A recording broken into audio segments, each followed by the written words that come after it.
Arsenal 3, Fulham 0. Yes, for the first time in a long time, Arteta took the handbrakes off and approached the game as if he actually wanted to win the game. But let's take a look at some of the interesting tactics in this game. What quickly caught everybody's attention from the team sheet, obviously, was the absence of Zubimendi in that midfield. But I think Luis Kelly gave a good account of himself when he played as a single pivot for Arsenal in this game. I think he was phenomenal throughout. But I think what makes this game significantly different from what we've seen Arsenal do recently is the willingness to commit players forward. From Arsenal's build-up, one thing you could quickly see was this willingness to throw bodies forward. You had Califiori holding the weight on one side. Sometimes he would rotate with Trossard on that side. And then you had Saka holding the weight on this side. And then White, who played as a right back, moved infield. And then Eze sort of played as the roaming number 10. I don't think he had the best game, but he wasn't too bad anyway. And then you had Califiori playing as a single pivot in that Arsenal's midfield. And then oftentimes, Declan Rice would drop in between the full back. Gabriel and Saliba split wide. Declan Rice drops in the middle of them. And this was usually Arsenal's build-up. Sometimes when they go all the way back, they can have a double pivot for when Raya joins the build-up. But what this does now is it limited the way Fulham could press Arsenal in the first phase of build-up, because Arsenal had a lot of players committed up front. Fulham have to at least match those numbers or even have a temporary overload in that part of the pitch. So you would usually have maybe 3 or 4 people stepping out to press. But while Arsenal could easily play simple combinations to work out of this first press, what I want to focus on is what they do when they get on that attacking end of the pitch. Because as we know that Saka on that right-hand side is usually Arsenal's out ball or Arsenal's attacking opening. But what I think Arteta cleverly did here was position the players in such a way that he was able to, on many occasions, give Saka that 1v1 against his fullback and also create a lot of space around him to be able to actually take on that fullback.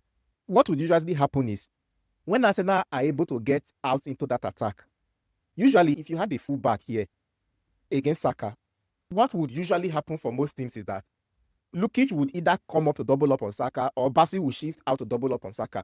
But what Arsenal did was to be very clever with the positioning of both Gyökeres, Eze, and White. So when Gyökeres occupies one of the centre backs, you will see Eze or someone else coming here to occupy Bassi as well to make sure that Bassi cannot jump to support Robinson. And then you have Ben White. Just at that point, they leave this gap free for Saka to actually get into and take on his fullback. And this created a lot of outbursts. Saka had the game of his life. He was able to face his fullback repeatedly and also have that space to dribble into.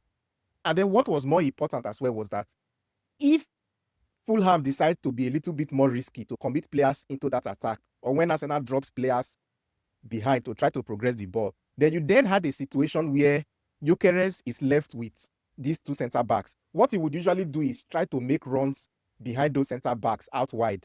And then whenever the ball is played directly onto him, there is always that space in between for somebody to run into. But let me show you in the match clip, it will make more sense.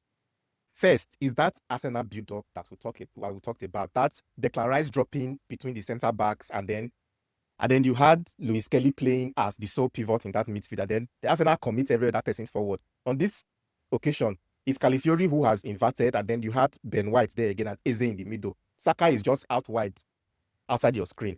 But what I want to focus on is how Arsenal created those 1v1 situations for Saka. Now, this is one example, straight off from this Arsenal's build-up as we've seen it already. Now, you notice Ben White's starting position. He would now drift infield to sort of create that gap there. And then once Arsenal are able to bring the ball forward, now, keep an eye on something. The ball goes out wide. Look at the positioning of Gyökeres between the centre backs, and then look at Ben White. Ben White is not going to try to attack this gap here. Instead, he will keep on that straight line to make sure that he's able to pin this midfielder to prevent him from actually going to give a hand to Robinson.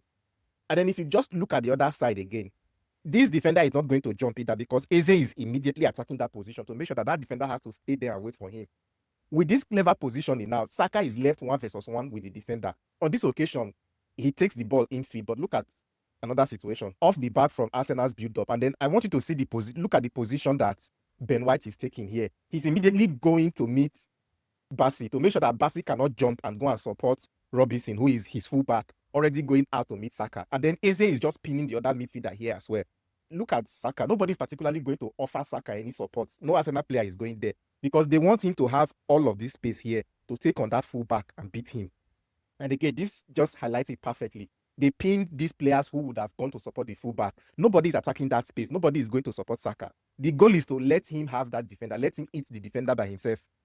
And then, of course, there were a few occasions where Saka had this perfect opportunity to beat the defender. But look at the assist that he eventually had in this game and see how that system works perfectly.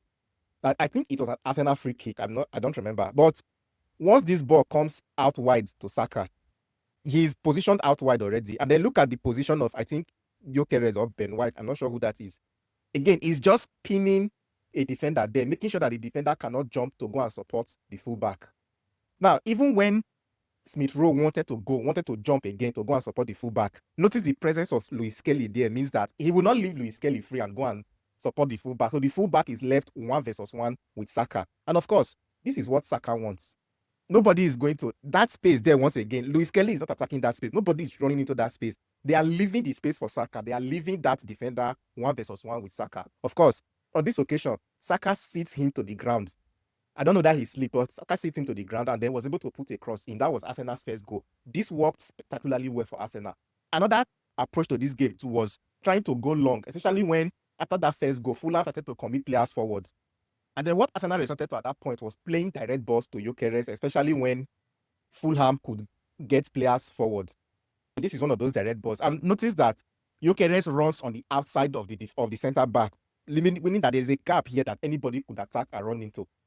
Again, this is another example of that again. This time on the other side, again, is that run on the outside of the defender with space behind for Saka to run, on anybody to run into. It was one of those moves that actually led to Arsenal's second goal.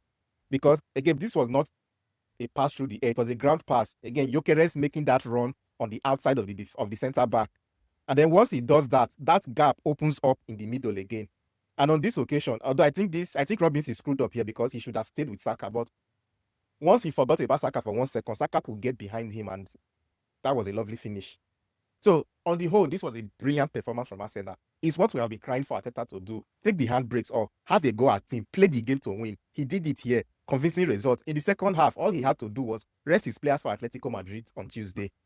Brilliant game. We are waiting for Atletico on Tuesday. So, let's see how it goes. This is what I do on this channel, tactical analysis. If you enjoy content like this, hit the like button, hit the follow button, hit the subscribe button. See you on the next one.